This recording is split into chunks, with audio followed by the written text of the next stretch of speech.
I'd say day to day with the quad injury. We'll see how this week goes. Dylan Gabriel cleared concussion protocol. Aiden Huntington has that quad injury. Brendan Bates with the ankle injury. I'd say both those guys are in the weeks. So they'll out this week. We'll see how that goes over the next couple of days. I'll have a better sense. Obviously in the game, like we talked about, great to get a road win for this football team. Some really, really good moments on all three sides of the ball. And now we got to build on it. We have to have a big one at our place. We're excited to be back home in front of our fans versus a very good football team who's playing tonight. So we'll do some TV scouting this evening, but we got to be about our business this week. Have a great week of practice. With Thanksgiving week, obviously there's always different schedules and that type of thing. So we have to really be good about our process. This week will be a big focus for us. SHEDEUR will start this week. Obviously, number one job of quarterback is to win. So excited to get that first win under his belt. And then next thing is improvement. And that's what young players do. Certainly young quarterbacks do. You get one game better, and that's just from working at it. So that'll be our focus. But with that, I'll take any questions. All right, Mary Kay, what do you got? Yeah, well, I was going to ask if SHEDEUR was going to start, but now that you announced that for us, just when you went back and you looked at the film, what were some of the things that you felt that he really did good, other than the obvious? We know that he pushed the ball downfield a little bit, but what were some of the other nuances of his game? Well, obviously, first start for any young quarterback, you're always going to make sure that the operation is how you want it. And I thought by and large was good. There's things that we can clean up. And obviously that goes on all of us. That's coaches, that's the players, the quarterback, where we can clean up some of our operation. But I thought communication was really good throughout the day with him. And then, like you mentioned, the big plays down the field. Obviously that first one to IB was very, very high degree of difficulty with that play. Are there things that he can do better? Absolutely. We've already talked about that with him. He has the mentality that he will, make the adjustments to the speed of the game, make the adjustments to what people are giving us to make those improvements. Thank you. All right, next we'll hear from Scott. Hey, Kevin. SHEDEUR talked about how it took him a while to get adjusted to not being the starter, right? That was a role that he was not used to. Could you see him get so much more comfortable last week when he was back in that role? Without a doubt. And I think, again, there's such an adjustment for players coming out of college, regardless of position. But think about when you've started your whole life in high school and college, and then there is that transition, and that comes for everybody. But the message we always have around here is you have to stay ready so you don't have to get ready. And the life of a backup player, whether quarterback or otherwise, it's a grind. You really got to work when nobody's watching and those type of things. Now, once you do get that into that starter role, that's when the reps come. That's when the game plan is really built around your comfort level and those type of things. So it's only natural that players in that position feel more comfortable, and that's our job as coaches to continue to tweak and adjust and make sure that we're leaning into what our players do best. And how did you see him make a jump in handling pressure / blitzes yesterday from that Ravens game? Well, obviously, like we talked about, made a big play versus an all-out pressure. That's going to be something that you always have to anticipate.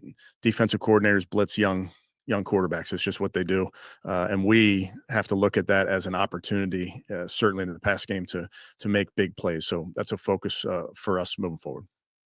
Thanks. Next, we'll go to Jeff. Hey, Kevin, I'm going to ask you about Jerry Jeudy. Were you pleased with his effort yesterday? It looked to me like he really slowed down before he fumbled that ball. I think he was setting the player in front of him up to make a move there, Jeff. He will be better. That's really a play that we expect him to make. That's a huge play for our football team. We're about to get 7 points, if not 3, on that drive. And that's a big play for us. And Jerry knows this, and we remind him and remind our players, it's always the guy that you can't see that they're coming. So I don't think it was a loaf. It was a lack of ball security technique. And then just to follow that, though, when we talked to him on Wednesday, he was very short with his answers. I know that that's not a big part for you, but his interview lasted less than 2 minutes, and his words like 3 or 4 word answers. So is anything bothering him? No, I think Jerry's got the right attitude. He wants to win. Obviously, when you're not winning, that certainly can affect your mood, if you can imagine. But he's focused on winning. All right, thank you. Okay, we'll hear from Ashley next. Hey, Kevin, I guess, is there any point with Miles? Is there anything he can do that would surprise you? And like Joel was even joking, 3 sacks is kind of a down day for him at this point. Yeah, like I talked to you guys before. I would say watch Miles play the run. Yeah, and listen, I get that sacks get a ton of attention. That's our game, and everybody knows the stats and the records and all that thing. But man, we focus on playing sound, hard football. And I think if you watch Miles play, watch him play the backside of the run in that game where they tried to put a jet sweep in front of him, he closed and made the tackle. I mean, those are high level plays. They don't get the same attention that the sacks may get, but they're as important to us as anything. It's part of our DNA is just playing really, really hard. And you watch number 95 out there, he is playing really hard down in and down out. And then just looking at the interior guys on that line and, the fact that you're getting pressure from Malik, Mason, Mike Hall, Shelby, like, is this what you guys envisioned when Jim got here and wanting that interior pressure? And how has that impacted Miles and really like enhanced his production too?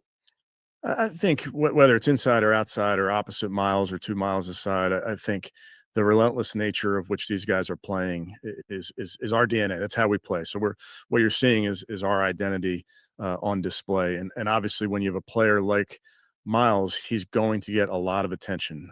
Just watch that game or every game. The tight end's going to which side he's on. The running back oftentimes will make his way over there. The slide may make its way to his side. So it only presents opportunities for everybody else. And those are the effects of having a player of Miles's caliber. All right, next we'll go to Fred. All right, Kevin. I know at this point of the season, you probably don't consider them rookies, but of all the rookies, seem like 9 of them had prominent games. I mean, all the touchdowns were, in effect, a combination of the rookies, the setup, the touchdowns. Can you just talk about that group, especially on the offensive side?